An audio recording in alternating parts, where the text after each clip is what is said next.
Hmm.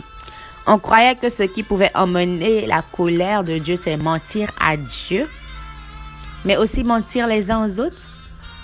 Aussi prononcer des paroles insultantes, des paroles grossières. Qu'est-ce qui sort de ta bouche? Paroles glorifiantes. Que cela soit ta part. Car vous avez abandonné votre vieille nature avec ses habitudes. Comment abandonner une nature ou une habitude? C'est d'introduire dans ta vie une habitude nouvelle.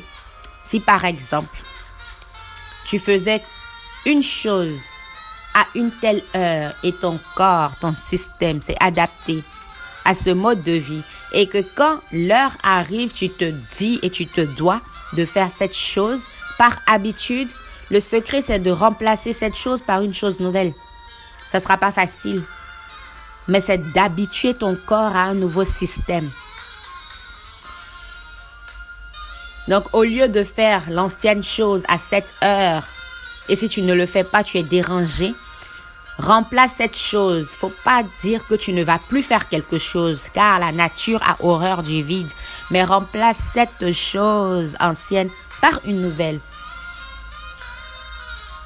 Par une nouvelle, ton corps s'habituera, car ton corps est fait pour s'adapter. À quoi l'adaptes-tu? Et vous êtes revêtus de la nouvelle nature. Il faut que tu te revêts de la nouvelle nature.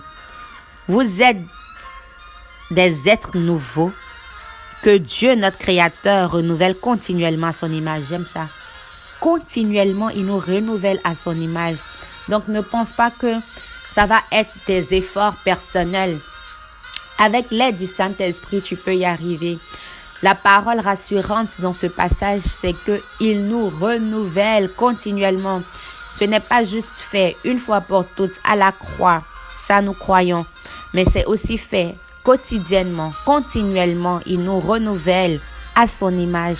Nous avons besoin de son renouvellement, d'être renouvelé à son image continuellement pour que vous le connaissiez parfaitement.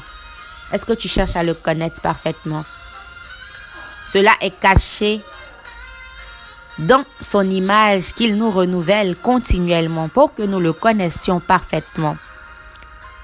Il n'importe donc plus